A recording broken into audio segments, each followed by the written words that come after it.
dans ce que ma mère appelait mes intrigues. Le bec de gosse, c'était une intrigue. Les taches qu'elle trouvait dans le plumard quand je me branlais, c'était des intrigues. La fois où elle avait découvert en faisant l'innocente. Moi, je collectionnais des... Enfin, je collectionnais pas, j'avais eu en main 2 ou 3 photos d'actrices de cinéma. Sans doute que j'avais pris ça avec l'oncle, qui lui n'avait qu'une seule actrice de cinéma en tête, c'était Marlène Dietrich. Montrant ses cuisses et son cul, alors là, il y en avait des dizaines sur son mur. Les copains, sans doute comme beaucoup, avaient aussi des petites collections. Moi, très vite, la petite collection ne m'avait pas intéressé, j'avais délibérément fait mon choix. Eh ben, mon choix à l'époque, c'était Marie-Belle. Ah ouais. Marie-Belle, brune, avec un profil qui me semblait un peu mâle, un nez qui était très beau, que je trouvais très beau, des yeux terriblement langoureux, avec des tas de mystères derrière tout ça, qui faisaient soupçonner une paire de fesses, des nichons, enfin, des tas de bordel, quoi.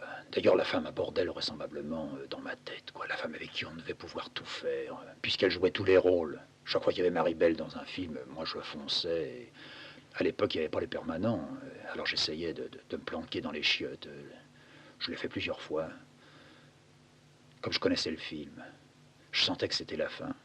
Je me débinais, je faisais comme si je pissais, je m'enfermais dans les chiottes et puis je bougeais pas. Alors la salle se débinait, il fallait que j'attende jusqu'au soir pour ressortir de mes chiottes au moment où on repassait les actualités et me retaper Marie-Belle encore un coup. Et alors la Marie-Belle, eh ben, j'avais fini par trouver sa photo. Alors j'en avais 2 ou 3 d'autres actrices que j'avais virées. J'avais gardé celle de Marie-Belle pour moi, que je glissais en dessous, entre l'étagère qui soutenait le poste et le poste où ma mère avait mis un petit napperon. Et alors, sous le napperon, je glissais Marie-Belle. Et de jour comme de nuit, je sortais Marie-Belle, je me caressais, puis je commençais à me branler. Je me branlais, je me branlais, je me branlais. Et au moment où ça venait, en plein sur la gueule de Marie-Belle, plaf. Alors les premières fois, ben, ça allait, j'essuyais pas. J'avais essayé d'essuyer une fois, puis la gueule de Marie-Belle avait commencé à se tordre. Mon foutre avec la gélatine, ça marchait pas du tout. Mais enfin, il restait Marie-Belle. Seulement un peu la bouche et le menton qui s'étaient borrés. Alors il n'était plus question d'essuyer. Il fallait donc laisser le foutre sécher près du poste de TSF, la nuit, ou bien, si c'était la journée, sur le poste de TSF, comme le vieux gratté à l'usine, puis de toute manière, il n'allait jamais fouiller là-dessus. Mais la vieille, elle avait fini par trouver Marie-Belle. Alors ça aussi, c'était mes intrigues. Un jour, elle n'y a pas tenu. Enfin, elle n'y a plus tenu. Elle a choisi un moment d'engueulade, qui n'était pas d'ailleurs spécialement tourné contre moi. Un moment d'engueulade, comme ça, comme elle en avait, elle se mettait à engueuler ses casseroles, à engueuler la table, la chaise, le monde, n'importe qui, tout y passait. Et puis d'un seul coup, elle s'est retournée vers moi, puis elle m'a dit « Oui, tu crois que je les connais pas, tes intrigues ?» Alors moi, je la regarde. Pouf, moi, je dis rien. Je laisse passer. Mais je ne pouvais pas laisser passer, c'est qu'elle avait vraiment envie de discuter. « Ouais, tes intrigues, tu sais ce que je veux dire, hein, le poste de TSF. » Alors moi, je savais que j'avais de temps en temps j'avais un faible pour le poste de TSF, quoi. J'aimais bien le matin, juste avant de me barrer, soit à l'école, soit au boulot. Il y avait le quart d'heure d'accordéon, j'aimais beaucoup ça. Puis alors des succès, des chansons, puis j'en avais pour toute ma journée avec ça, quoi. Alors je dis, bah mon poste, qu'est-ce qu'il y a à mon poste? Ouais, ton poste. Tu crois que j'ai pas trouvé? Alors, moi je comprends toujours pas. Trouver le poste, je dis, qu'est-ce que t'as trouvé au poste? Alors elle fend la pièce en deux, elle se casse la gueule sur mon lit tellement elle était partie trop vite, hein. Elle se relève là-dessus, puis alors à 4 pattes, les jupes un peu retroussées, ces mollets de coq là qui pendouillaient de chaque côté des os. Allez, paf, elle plonge sa main en dessous le napperon. La photo était sèche, alors je l'avais refoutue là.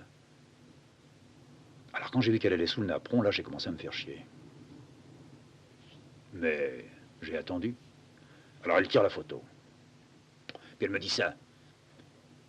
Alors je regarde, je m'approche comme si... Bah comme si. Puis je regarde. Puis je la vois à l'autre. toute marbrée, un peu bouffée au mythe. Elle me dit, ça va durer longtemps? Alors je hausse les épaules. Je t'ai posé une question, tu vas pas me répondre? Attends que ton père il la trouve, cette photo, et tu verras. Je lui réponds, bah, qu'il trouve la photo, et alors qu'est-ce que tu veux qu'il dise d'une photo? C'est une photo. C'est même Marie-Belle, c'est marqué en bas, t'as qu'à voir. Elle me dit, bien sûr, je sais bien que c'est bien Marie-Belle. Mais l'état dans lequel elle est. Alors je lui dis, oh ben, l'état dans lequel elle est, là, tu... Bien sûr. Puis alors j'ai cherché, puis j'ai trouvé. Je lui dis, oui, c'est quand elle faisait un rôle, elle tenait un truc dans le désert, puis tu sais, à un moment donné, elle meurt, alors on nous la montre un peu décomposée, que je lui dis. Elle a voulu me déchirer Marie-Belle, alors ça, j'ai pas marché. Alors je dis, ah non, t'as pas le droit de faire ça.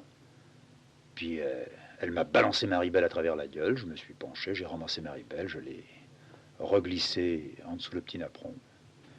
Elle a plus jamais remis ça. Je crois même d'ailleurs qu'elle a plus jamais essayé de la sortir de là-dessous. Ça m'avait un peu coupé mes effets, mais j'avais toujours quelque chose pour Marie-Belle, quoi. Enfin, avec Blanche, j'étais loin de Marie-Belle. Il était donc minuit, enfin, au moins d'ailleurs. Elle s'est levée, puis elle a commencé à marcher dans sa petite cuisine, mettait les mains dans son tablier, elle y ressortait. Il n'y avait plus de tabac. Moi, j'avais plus non plus de tabac, purée. Elle m'a dit, bah, il faudrait quand même qu'on mange un petit bout. On va casser la croûte. Alors, elle a sorti de quoi casser la croûte, un petit bout de pain, un petit bout de sauciflard, du calendos, enfin. Bon, très bien, alors allez, au pique-nique, quoi. On pique-nique, et puis quand c'est terminé, ben, je me dis, c'est maintenant que ça va vraiment se décider, quoi. Elle me posait des questions tout en mangeant. Alors, comme ça, tu vis avec ton père, avec ta mère, tu couches pas avec eux, alors ils sont pipelets, alors ça va pas bien avec eux. C'est pour ça que t'es pas venu gratter l'autre jour. Alors, très à l'aise, je lui dis, non, non, c'est... Enfin, j'ai des salades, quoi, mais ce que je voudrais te faire comprendre... Puis je lui dis, ça pour moi, maintenant je vais pouvoir te le dire, hein. C'est pas que ça va pas avec eux. Ça serait rien. Et j'ai regardé sa bouche. Alors là, c'est pas la fumée qui sortait. Elle m'a dit, bah c'est comme il y en a, c'est parce que ça va pas avec eux-mêmes. Alors je lui dis, oui, ça doit être ça, quoi. Alors je voudrais t'expliquer, pas pourquoi ça va pas, mais comment ça va pas. Ouais, il y a des histoires de murs. Moi, au commencement, je me suis mis à penser à un mur, à voir un mur, et puis lentement, bon, bah, je me suis posé des questions, quoi. Puis j'ai pas pu arriver à répondre à mes questions, et puis je m'en sortais pas. Alors c'est un peu pour ça que, bah, maintenant t'as compris, quoi. C'est un peu pour ça que je me suis mis à dire bonjour aux autres.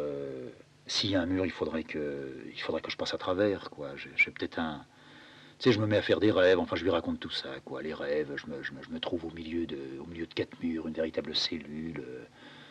Voilà, enfin, tout y passe, quoi. J'avais même envie de lui dire que je me branlais, j'avais envie de lui dire tout ce que j'avais. Enfin, tout, oui, c'est ça, c'était quand même pas mal, quoi. Tout ce que j'avais connu, aussi bien les filles, les petites filles, les femmes, même des femmes plus vieilles qu'elles, enfin. Puis que tout ça, j'étais comme lessivé, quoi. J'en avais marre, ça marchait plus. Enfin, tout ça, c'était pas la peine que je lui dise. Je lisais dans ses yeux que c'était très, très clair. Très, très clair. Bon, j'ai sorti comme ça, j'ai vidé mon petit sac. On est arrivé disons, à toucher le fond. Elle m'a dit, écoute, tu sais ce qu'on va faire maintenant, hein? Moi, je vais rentrer dans la chambre, là, à côté. Et puis, je vais me déshabiller, hein, je vais me mettre au lit. Alors tu feras comme tu veux. Si tu veux rester dans la cuisine, là, tu peux dormir dans la cuisine. Moi, ça me gêne pas. Tu sais, si tu veux aussi dormir dans la chambre, tu peux dormir dans la chambre. c'est à toi de décider. Demain matin, eh bien, on partira tous les deux, quoi. Puis c'est tout, elle m'a pas... Elle attendait pas de réponse tout de suite. Elle a refermé la porte derrière elle, puis j'ai entendu, elle se déshabillait, les petits chaussons sous le lit, enfin, tout ça a été très net, connu. Et puis le sommier s'est mis à grincer. Puis elle m'a rien dit. Je me suis trompé là, je pensais qu'elle me disait ben vas-y, si tu veux dormir, tu peux dormir. Mais elle l'a pas dit. Je suis resté dans la cuisine, avec la lumière allumée. À un moment donné, je me suis dit, bah, elle doit dormir ou elle voudrait dormir, alors autant éteindre la lumière, quoi. Sous la porte, elle doit voir ça. Je l'ai fait veiller très tard. Je pensais plus du tout chez moi. Je revoyais un peu comment je lui avais parlé, les réponses qu'elle m'avait données, ou pas de réponse du tout. Je la trouvais très... Enfin, je la trouvais plus que très chouette. Je me mettais à imaginer qu'elle pourrait... Enfin, qu'elle aurait pu tout être, quoi. Aussi bien ma mère que ma poule ou ma copine.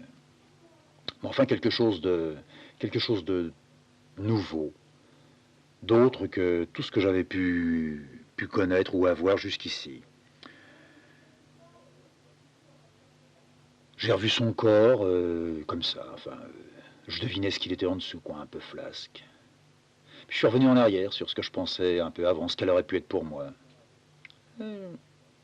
J'avais pensé, elle aurait pu être ma mère, mais non.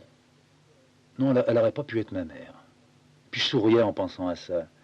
Je me trouvais à l'aise, en liberté. Oui, c'est ça, en liberté. Je me mettais à revoir, à me revoir, à pouvoir revivre même des fragments de situation. Justement en pensant à elle pourrait être ma mère, et non, elle pourrait pas être ma mère. Alors je souriais, et je souriais parce que je savais pourquoi je souriais. Mais je me le suis demandé, pourquoi elle pourrait pas être ta mère.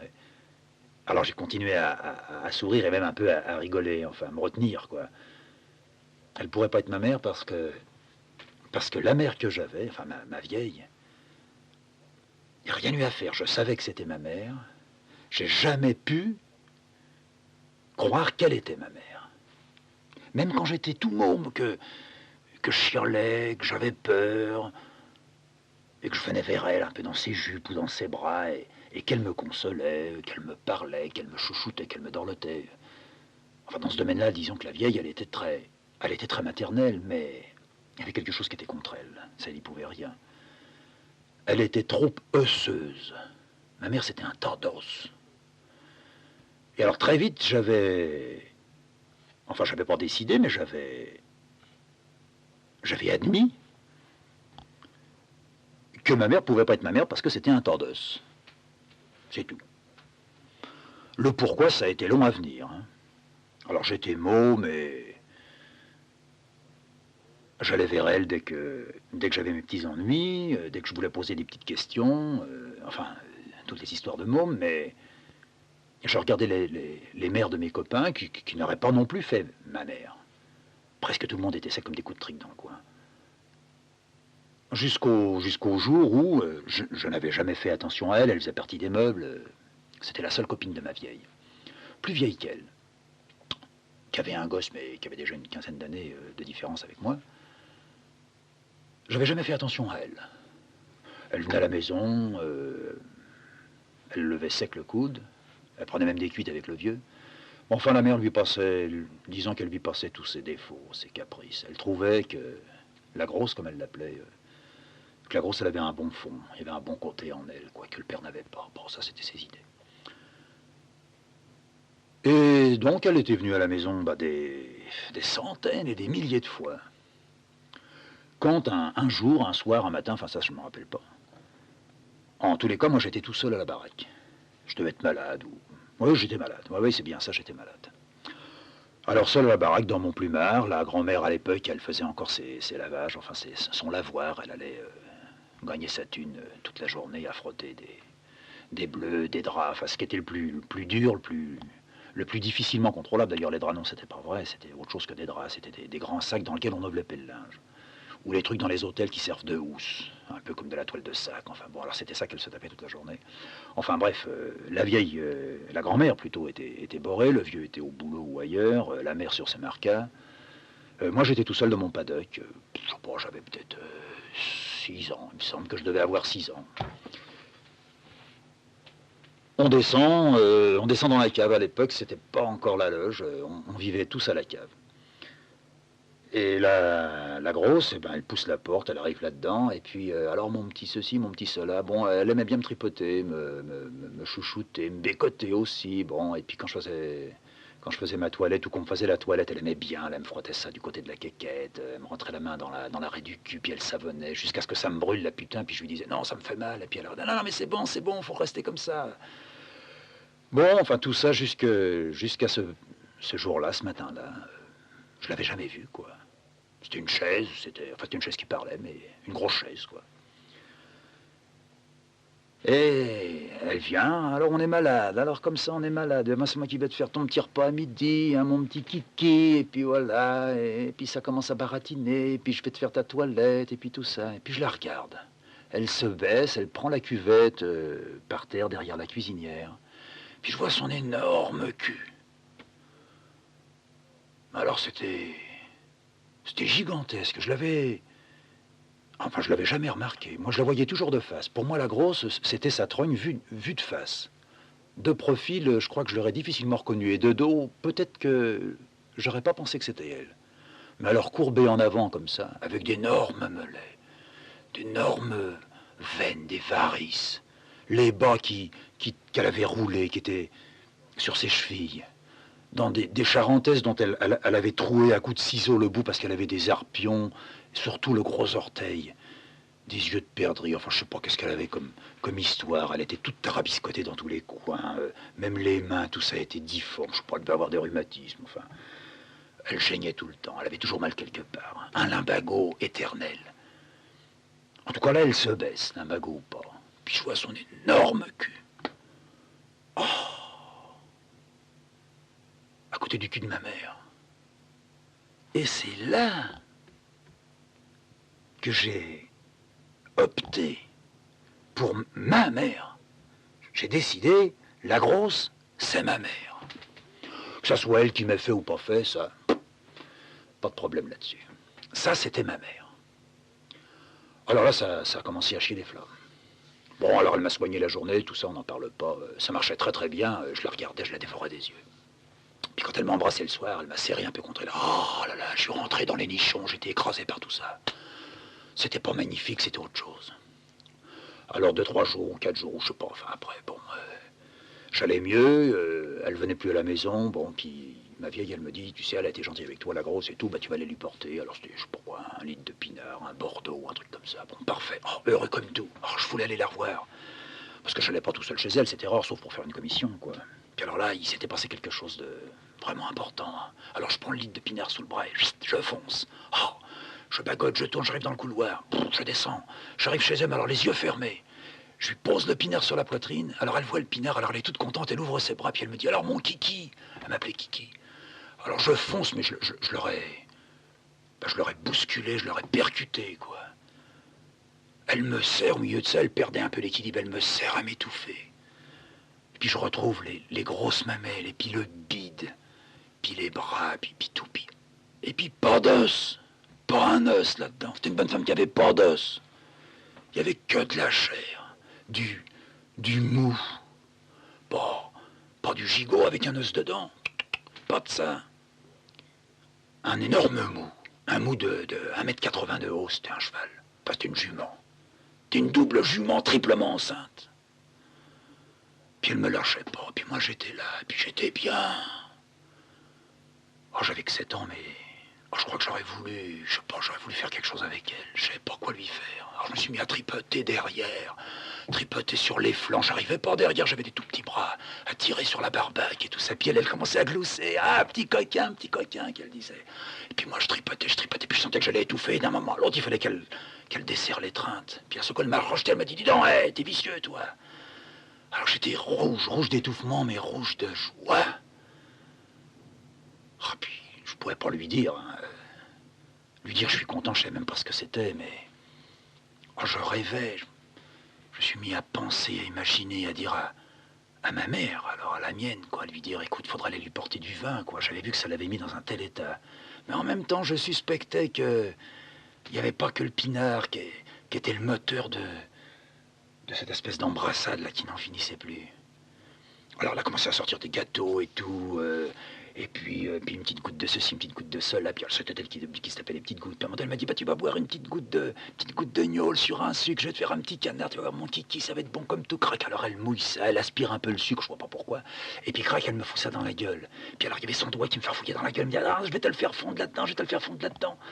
Alors moi, il y avait son gros doigt qui me barbouillait là-dessus, qui me gonflait les joues, puis moi je mordillais, je faisais pas trop de mal, enfin c'était chouette. Ah, puis il a bien fallu qu'elle sorte le doigt, et puis que je revienne à la maison, quoi. Mais à partir de ce jour-là, toutes les occasions, alors tout était bon, même un journal, même des fois la vieille, elle disait, ah bah tiens, il faudrait qu'on passe ça à la grosse. Oh, je fonçais, je prenais le journal, la vieille avait même pas fini l'article. D'ailleurs, c'était même pas des articles, elle lisait des gros titres ou des trucs comme ça. Je fonçais, j'allais voir la grosse, je t'ai amené un journal, et puis alors à chaque fois le même rituel, paf, le journal sur la table, elle écartait les bras, blanc, je plongeais dedans.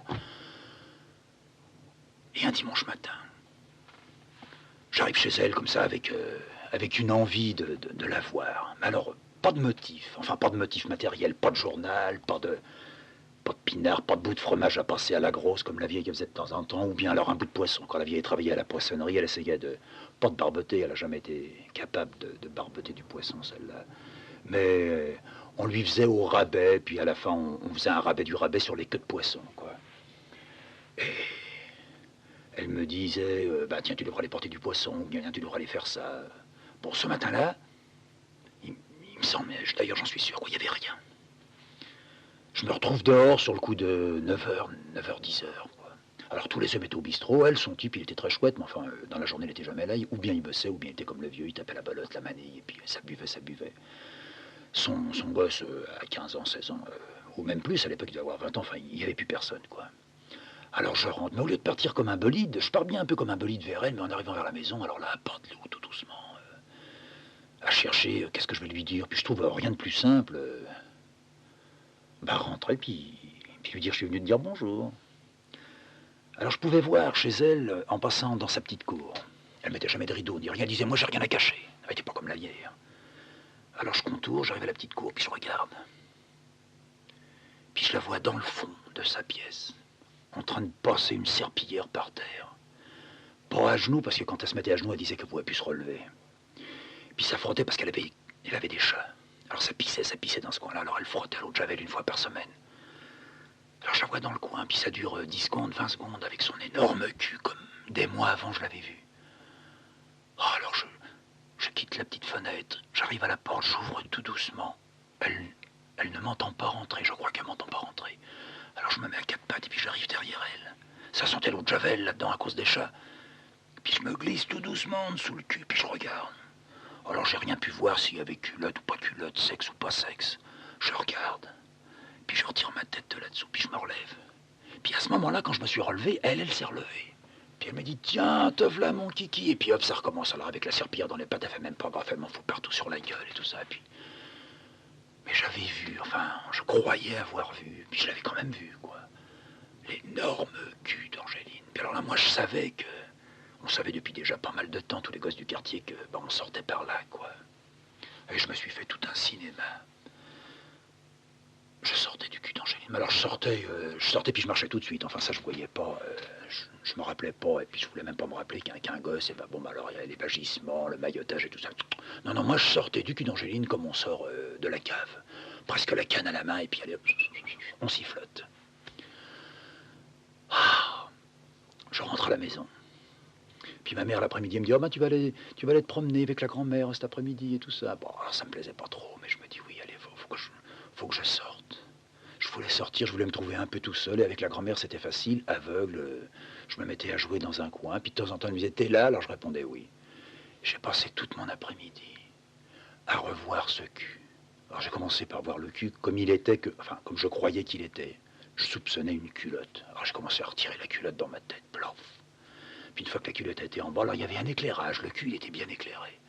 Alors il n'y a pas de différence, pas plus avec le cul qu'avec le con. D'abord ça, je crois que j'en avais jamais vu. Mais il y avait un trou, un énorme trou. J'aurais pu rentrer, même avec mes 7 ans, je pouvais rentrer directement là-dedans. Puis alors j'ai imaginé comment c'était. Comme une grande salle. Une grande salle avec beaucoup de barbaques là-dedans. Les sons étaient mat. Angéline, elle était elle aussi dans sa salle. Pierre, il connaît au bout comme ça. Viens mon kiki et tout ça. Puis je marchais dans la salle, puis je touchais les murs. Puis c'était flasque, c'était un peu humide. C'était bon.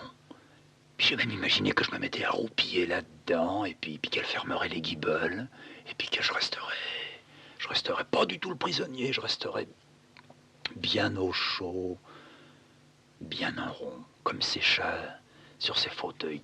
Tous ces chats, ils allaient sur le fauteuil de la grosse. Dès qu'elle se levait, plouf, ils allaient se mettre sur le fauteuil de la grosse, là où son gros cul avait fait un trou dans le coussin, puis ils respiraient, puis on prenait tous les pets de la vieille. Bon, ben enfin, tout ça, ça me revenait un peu dans la tête la nuit chez Blanche. Et puis comme ça avait dû mettre un temps pour revenir et me remémorer cette histoire, j'ai cru que Blanche dormait. J'ai commencé à me mettre sur la table, tirer la chaise un peu en arrière sans trop faire de bruit, dégrafer ma veste, poser mes coudes et puis mis ma tête dedans. Mais je ne pouvais pas dormir. D'avoir repensé à la grosse, ça me remettait un peu la Blanche sur le tapis, puis des autres histoires. Ça avait l'air de revenir, de couler assez simplement, comme un robinet qu'on oublie, qui coule et on ne sait pas qu'il est en train de faire une inondation. Enfin, quand on n'a pas d'évier comme chez moi. Alors, je trouvais pas le sommeil. Un petit coup de coton, un petit coup de blanche, pas assez grosse, mais enfin suffisamment grosse pour que... Pour que quoi? Pour que je me trouve à l'aise avec elle. Tout venait peut-être de là. Peut-être que Casquette parce qu'il était maigrichon. Oui. Oui, j'aimais peut-être pas les maigres. Les petits maigres. Les grands maigres... les grands maigres, alors là, j'étais flambé. Les grands maigres, je les aimais, puisque mon oncle, c'était un grand maigre. Mais les petits maigres, je les aimais pas. Les petits gros, oui, dans le fond, je supportais mieux les petits gros. Même si on se parlait pas. C'était peut-être mieux, oui. Alors c'est pourquoi j'étais devenu, dans ma tête, un copain à la Blanche, quoi. Alors ça continue à tourner. J'ai revu ma course. J'ai revu des tas de scènes, le vieux qui rentrait, tout ça, mais je jugeais plus, je ne décidais plus, je ne prenais plus les problèmes qui me collaient aux pattes, puis que je laissais tomber 5 minutes après, mais qui m'écrasaient les doigts de pied quand je me retournais. Je voyais pas plus la Marie-Belle que le reste. Je pensais même plus aux petites aventures qui s'étaient nouées, puis dénouées ici et là. C'était le calme. Puis derrière la porte, j'ai entendu la voix de Blanche qui disait « Tu dors ?» Alors j'ai relevé la tête. Non, je dormais pas. Pas plus. Elle n'a rien rajouté, moi non plus. Les minutes ont passé. Puis très simplement, très naturellement, je me suis déshabillé. Déshabillé, j'ai ouvert la porte. C'était noir chez elle, c'était noir dans la cuisine. Je me souvenais où était le lit, je me suis dirigé comme ça, directement. J'ai posé mes mains quand j'ai senti le paddock. J'ai appuyé, j'ai dit, t'es là, tu dors pas. Non, je dors pas. Bah, je voudrais m'allonger. Bah, viens. Alors elle s'est poussée, j'ai senti le lit qui remuait. Et puis elle s'est arrêtée de remuer, alors ça y était, elle était à sa place. Alors j'ai tenté les draps, j'ai relevé le drap, puis je me suis glissé, Je m'étais pas mis à poil, hein, j'avais gardé le caleçon. Puis je suis resté sans la toucher. Hein, je bougeais plus. J'étais un peu au bord du lit, prêt à tomber. Et j'ai vu, sans le voir, mais j'ai vu son bras qui se relevait. Et puis l'autre bras qui se relevait aussi. Et j'ai réalisé qu'elle se croisait les mains derrière la nuque. J'ai presque senti quand ses cheveux ont été écrasés par les paumes. Et puis qu'elle respirait par la bouche, plus par le nez. Et que sans doute ces oreilles-là étaient dégagées, comme je la connaissais à l'usine. Son corps semblait absent. Je ne sentais que la tête avec les cheveux et les deux mains en dessous. J'ai voulu en faire autant, j'ai levé mon bras droit, et puis mon bras gauche, et j'ai rapproché les deux mains l'une de l'autre. J'ai commencé à les descendre derrière ma nuque. Et c'est à ce moment-là que mon coude, gauche ou droit, gauche peut-être, gauche même certainement, puisqu'elle s'était poussée, et j'étais rentré donc sur le bord du lit droit. J'ai touché son coude, un coude bouillant. Enfin, pas bouillant, il n'était certainement pas bouillant, mais il était bouillant tellement peu je m'attendais à le rencontrer. Alors là, un petit peu retiré, j'ai essayé de le retirer, mais il n'y avait pas de place pour des bras étendus comme des ailes là-dedans. Alors on a laissé les bras se toucher, enfin nos deux coudes se toucher, sans parler. Ça durait là aussi un bon moment. Je ne pensais pas que la nuit pouvait s'arrêter et que le jour allait venir derrière. C'était la grande nuit.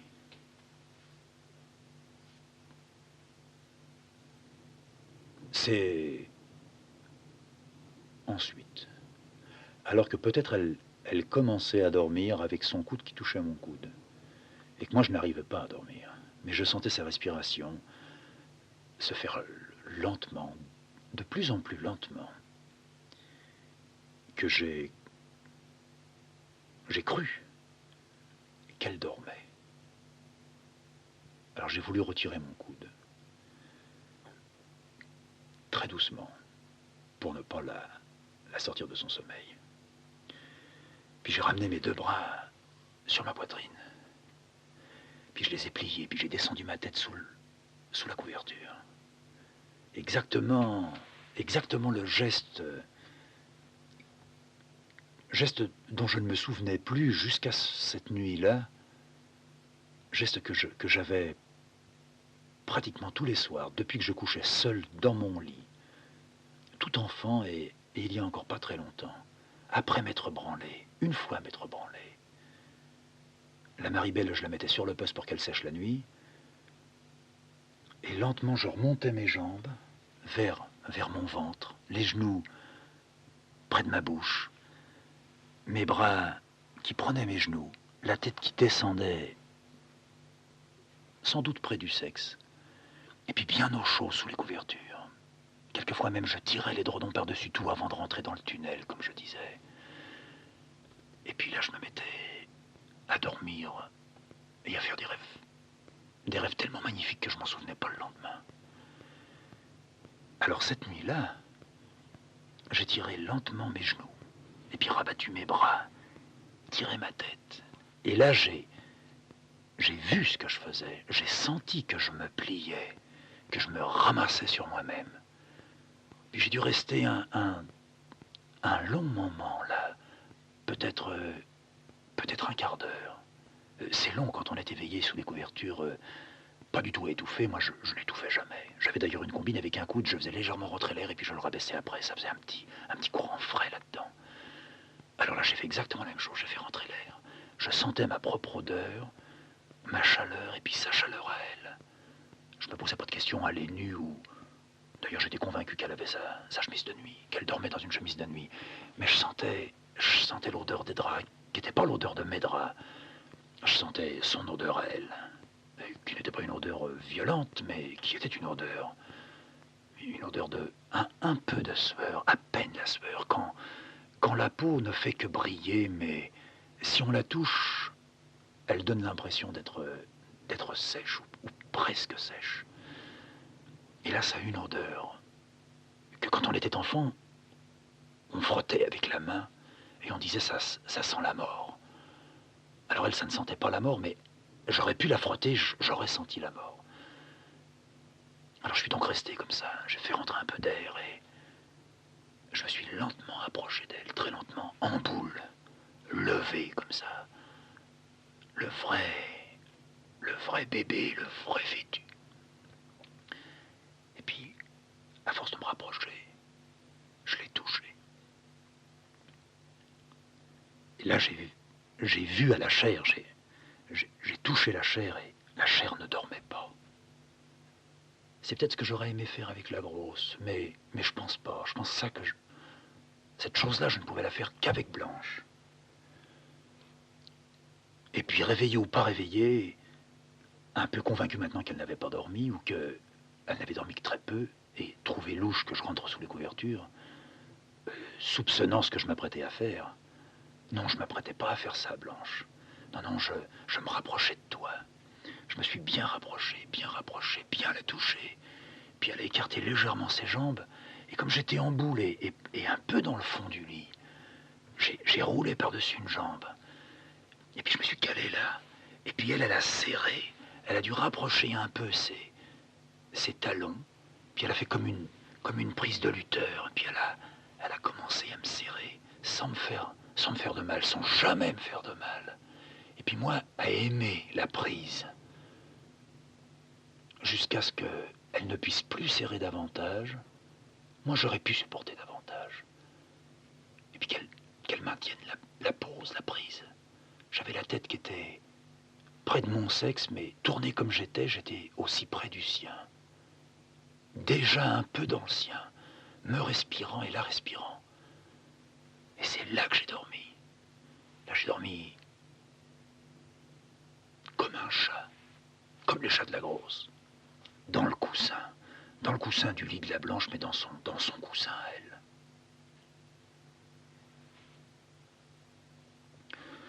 Je passe par-dessus tout le reste. Non pas que ça soit sans intérêt, mais le reste, c'est le reste. Il n'y a eu que ça entre Blanche et moi.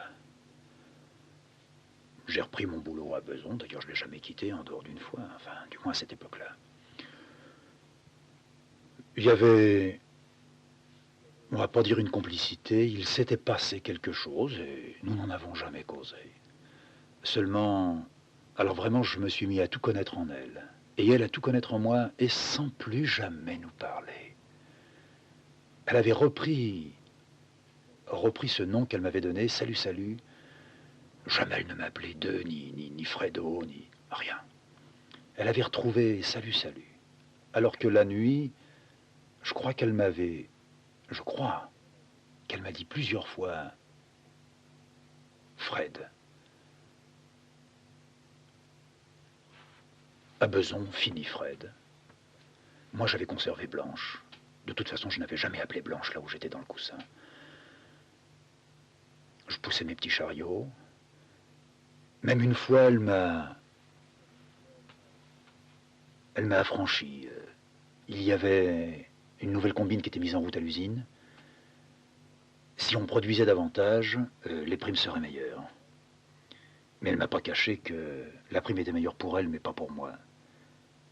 Qu'elle me donnerait quelque chose, si je voulais. J'ai tout de suite dit non. J'ai dit ce que tu veux.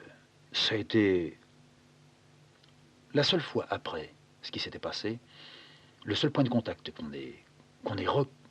pas recréé, qu'on ait remis en route.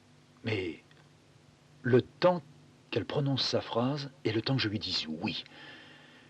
Et en lui disant oui, je la regardais, et en la regardant, j'avais pas quitté le coussin. Donc, tout le temps que j'ai passé à Beson, je l'ai passé sur un coussin. À pousser mon chariot qui était un coussin, dans un hangar qui était un grand coussin fait de coton et fait d'un mélange de vieilles sensations qui ne pourraient jamais vieillir. 1 mois, 2 mois, 3 mois passèrent comme ça, et pas une fois je ne me suis dit tiens, il y a 3 mois, où il y a pas plus qu'une seule fois, je n'ai décidé, eh bien, je vais aller voir Blanche, par exemple un dimanche matin. Il m'arrivait de ne rien foutre, je ne foutais jamais rien le dimanche, enfin je restais sur mon lit. Je vivais là-dedans. Je ne me formulais plus j'ai cassé le mur, il a volé en éclats, ou il n'y a plus de mur. Il n'y avait plus de question de mur. Il n'y avait plus question de chair non plus. Plus de Maribel, plus de photos, plus de... Tout était devenu simple. C'était pas le désert, c'était l'envers d'un désert. Ma première forêt vierge, à la fois réelle dans les sensations et réelle aussi, mais mentalement, ça a été là. Marcher au milieu des feuilles humides, des troncs d'arbres serrés les uns contre les autres, avec au-dessus de la tête le feuillage épais qui vous empêche de voir le ciel, sans oiseaux, tellement tout est étouffant, et où seul, comme dans un rêve, comme dans un rêve que je faisais, que je m'étais mis à faire et à refaire, toutes les nuits, ma forêt, la seule forêt que je connaisse, enfin que je connaissais à cette époque-là, qui n'était pas une forêt, c'était le bois de Boulogne que je n'aimais pas parce qu'il y avait les cocottes, et le bois de Saint-Cloud que j'aimais un peu mieux, parce qu'il y avait peu de monde. Pas un dimanche, prendre le train et repartir, incapable de dire où Blanche habitait. Ça m'intéressait pas. Au fond, je savais très bien où elle habitait. Le nom du bled importait peu. Elle habitait là où moi, maintenant, je m'étais mis à habiter. Mais je ne voyais pas que Blanche. Je voyais bien le train quand il arrivait, c'était pas Blanche qui rentrait en gare. Quand je bouffais pas Blanche.